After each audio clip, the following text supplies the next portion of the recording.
안녕하세요. 정성산TV입니다. 오늘 전해드릴 소식은 문재인 5년간 간첩 적발 3건, 박근혜 정부는 4년간 26건이라는 소식입니다.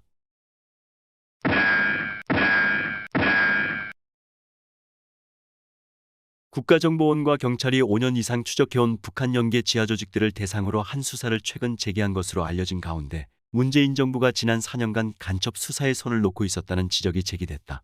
자유민주연구원 원장 유동열 집계에 따르면 2011에서 17년 26건으로 연간 4건 이상이었던 간첩 적발 건수가 문재인 정부 때인 2017에서 20년에는 전체 3명에 그쳤다.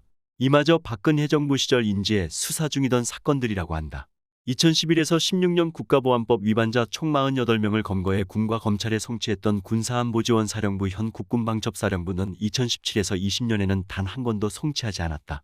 간첩 수사방치 논란은 문재인 정부가 추진한 국정원 개혁과도 맞닿아 있다. 2020년 12월 국정원의 대공수사권을 박탈하는 법안이 국회에서 통과됐다. 2021년 8월에는 자주통 일충북동 지회를 대상으로 한 수사 축소 논란이 일었다. 공안당국은 자주통 일충북동 지회 청주간첩단 조직원 3명을 간첩활동 혐의로 구속했지만 대검찰청이 청주지검의 검사 파견 요청을 거부했기 때문이다. 구속됐던 청주간첩단 일당은 현재 모두 석방된 상태다. 검찰이 반대했는데도 재판부가 이들의 보석 신청을 받아들였기 때문이다. 방첩당국에 따르면 국정원은 경찰로 대공수사권이 완전히 넘어가는 2024년 1월 1일을 앞두고 대공방첩 수사 능력 유지 방안을 모색하고 있다. 국정원은 지난해 11월 국가사이버안보협력센터 NCC를 경기도 성남시 판교테크노밸리에 개소했고 문재인 정부에서 소외됐던 대공방첩 인력을 전면에 재배치했다. 방첩당국은 윤석열 정부 취임 이후 국가보안법 위반 혐의와 관련한 수사를 재개했다. 지난 1월 9일 조선일보가 단독 보도한 이른바 제주간첩단 히읗기어키의 실체가 안보수사당국의 침묵에도 불구하고 각 언론들의 취재력으로 서서히 전모가 밝혀지고 있다. 특히 제주간첩단이 경남권 창원, 진주, 호남권 전주, 수도권 서울 등에 포치된 전국 규모 간첩단의 지역 조직임이 드러나 충격을 주고 있다. 국정원과 경찰은 지난해 11월 9일 제주, 창원과 진주, 전주 등에서 동시에 관련 혐의자들에 대한 압수수색을 단행했다. 이후 12월 19일 제주에서 추가 압수수색을 단행했다. 그러자 관련 혐의자들과 소속 단체들은 성명 발표와 집회 등을 통해 공안몰이 정권위기 탈출형 간첩단 사건 조작 운운하며 저항하고 있다. 이들은 과거 간첩사건 등이 터지면 상투적으로 내뱉는 구호와 행태를 재현하고 있다. 2017년 캄보디아서 북한 공작원 접선. 제주간첩단의 결성은 총책강모 씨 여가 2017년 7월 29일 캄보디아 앙코르와트에서 북한 문화교류국구 225국 소속 공작원 김명성을 접선하고 귀국 후 북한과 수차례의 교신 끝에 지하조직 히읗기어키를 결성했다는 것이 골자다. 이후 2022년 9월 24일 산하노동부문 지하조직인 한길회도 결성한다. 사전에 북한은 2022년 8월 19일 주체 사상을 지도 이념으로 하고 민족해방민주주의 혁명 NLDR 과업 수행을 당면 목적으로 하는 강령과 규약을 하달하였다. 히읗기어키은 조직을 보호하기 위해 음어로 한길의 초성을 쓴 것으로 추정할 수 있으나 둘이 같은 조직인지는 확실하지 않다.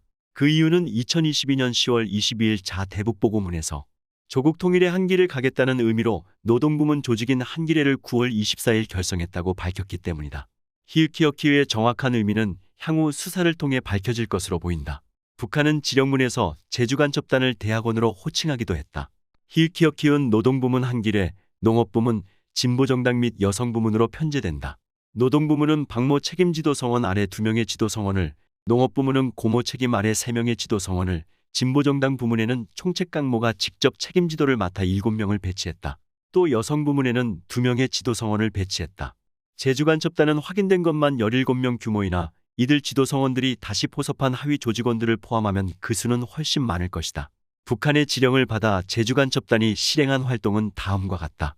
첫째, 민주노총 제주본부 사세통일위원회를 장악하여 내부 상황을 정기적으로 보고하였다. 실제 주한미군 철수, 한미합동군사연습 중단, 한미일 군사동맹 해체, 미국산 첨단무기 도입 반대 등 반미자주화 투쟁을 전개하였다. 둘째, 진보당 제주도당을 장악하고 흩어진 제주지역 진보세력 실제는 종북좌파의 통합을 추진하며 반보수 투쟁을 선동하였다. 제주간첩단의 합법적 활동 거점으로 진보당과 단체들을 활용하고 이들과 연대한 하층 중층 통일전선의 구축을 시도하였다. 대상은 전국회 제주지부, 민주노총 제주본부, 진보당 제주도당, 전국농민회총연맹 전농제주본부 등이다. 셋째, 지난해 6월 지방선거에 개입하여 진보진영 지지운동을 전개하였다. 북한은 2022년 3월 29일 지령문에서 지방자치제 선거를 준비하며 진보당 후보를 밀어주기 위한 다양한 형태의 지지운동을 전개하라고 하달한 바 있다. 넷째, 반윤석열, 반보수, 반정부 투쟁을 반미투쟁과 결부시켜 남조선 혁명에 유리한 환경을 조성하라고 선동했다. 이들은 윤석열 대통령 퇴진 촛불투쟁, 주한미군 철수 제주해군기지 폐쇄 등을 전개하였다. 정권 기반을 무력화하려는 술책이다. 다섯째, 북한 지령에 의해 진보당의 핵심 당원, 분해 결성 사항, 후원의 명단을 수집하여 보고하였다. 여섯째, 김정은의 위대성과 주체사상 및 선군 정치를 학습, 선전하였다. 이외 제주 지역 특정 인물을 포섭하고 군중공작 일반대중의 지지를 확보하기 위한 공작을 전개하였다. 또다시 등장한 스테가노그래피 암호. 특히 제주간첩단은 조직 보안을 위해 접선 시 차단된 아지트 이용, 휴대전화 전원 오프 및 음어 사용을 일상화했다. 또 북한과의 교신 시 클라우드와 이메일 등을 이용한 사이버 드보크 온라인상 무인매설함을 활용하였고 첨단 암호화 방식인 스테가노그래피를 사용하기도 했다. 북한에 의해 국내에 직파된 간첩 및 장기간 암약하는 고정간첩들은 과거와 같이 무전기를 통한 대북보고나 무인매설함에 의존하지 않고도 진일보한 방법으로 인터넷을 통해 간단하게 대북보고나 지령을 하달받을 수 있게 되었다. 북한의 대남 공작 부서에서는 사이버 드보크라는 신종 연락수단을 개발하여 사이버상 도처에 드보크를 설치하여 간첩 통신수단으로 활용하고 있다. 예를 들면 북한 상부성과 국내 간첩이 외국계 이메일 계정을 개설하여 아이디와 패스워드를 공유하면서 음호화된 보고 내용과 지령 내용을 올려놓고 교신하는 방식이다. 또 다른 유형은 국내 간첩이 수집한 자료를 상호 약정된 수십 개의 특정 웹사이트 내 자유 게시판 등에 업로드해 놓고 교신하는 방법이다. 이는 페이스북 등 소셜미디어 SNS 계정을 통해서도 활용할 수 있는 방식이다. 2010년 적발된 간첩 한춘길 사건과 연방통추 강순정 사건에서 본격적으로 사이버 드보크가 등장한 바 있다. 또한 북한은 간첩 교신 수단으로 첨단 스테가노그래피 방식을 활용하고 있다. 스테가노그래피란 비밀 메시지를 이미지, 오디오, 비디오 또는 텍스트 등 커버라 불리는 다른 미디어에 숨겨서 전송하는 첨단 과학 기법이다. 이 방식은 메시지를 숨기는 것은 물론 메시지 전송 여부를 알지 못하게 하는 데 목적이 있다. 이 방식은 2001년 알카에다가 9.11 테러 공격의 준비와 실행에 사용한 것으로 알려져 있는데 2011년 왕재산 간첩단 사건과 2021년 청주 간첩단 사건에서도 발견되었다. 이번 제주 간첩단은 또한 간첩 조직의 기본 운영 원리인 단선 연계 복선 포치에 의거해 책임지도 성원과 지도 성원과의 비밀성을 유지하기도 했다. 향후 제주 간첩단에게는 국가보안법의 반국가단체 또는 이적단체의 구성, 가입 제3조 또는 제7조 이양 목적 수행 간첩 4조, 제삭수자 및 탈출 제6조, 찬양고무 제7조, 회합통신 제8조 등이 적용될 것으로 보인다. 또 공작금을 수령한 사실이 확인되면 금품수수 제5조 가 추가 적용될 것으로 보인다. 이상의 내용을 종합해보면 제주간첩단 히읗히읗은 제주지역에서 북한의 대남 혁명 노선인 민족해방인민민주주의혁명을 수행하는 대남혁명전이대라고 평가할 수 있다. 사안이 이러한데 헌법수호법인 국가보안법의 철폐를 주장하는 세력들은 간첩 청국과 공산혁명을 정당화하는 세력의 다름 아니다.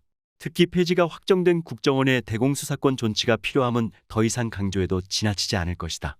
또한 간첩단 사건 일파만파, 좌파 언론들은 쉬쉬. 한편 일부 언론들은 필사적으로 간첩단 사건에 대한 보도를 맡고 있어 주목된다. 오마이뉴스, PD저널, 미디어오늘 등을 비롯한 좌편향 언론들과 뉴스1 등은 조선일보와 동아일보, 문화일보와 세계일보 등의 간첩단 사건 보고에 화들짝 놀란 모습을 보이면서 필사적으로 반박 기사를 올리고 있다. 보수 언론들이 공안당국의 말을 부풀려 공안정국을 만들기 위해 일부러 간첩단 사건을 띄우고 있다는 식이다. 이제 도마 위로 올라온 간첩단 사건이 앞으로 어떤 식으로 전개될지 국민적인 관심사로 떠오르고 있다. 여러분들의 생각은 어떤가요? 댓글로 남겨주세요. 이상으로 오늘의 소식을 마치도록 하겠습니다. 감사합니다. 정성산TV는 자유민주주의를 지키겠습니다.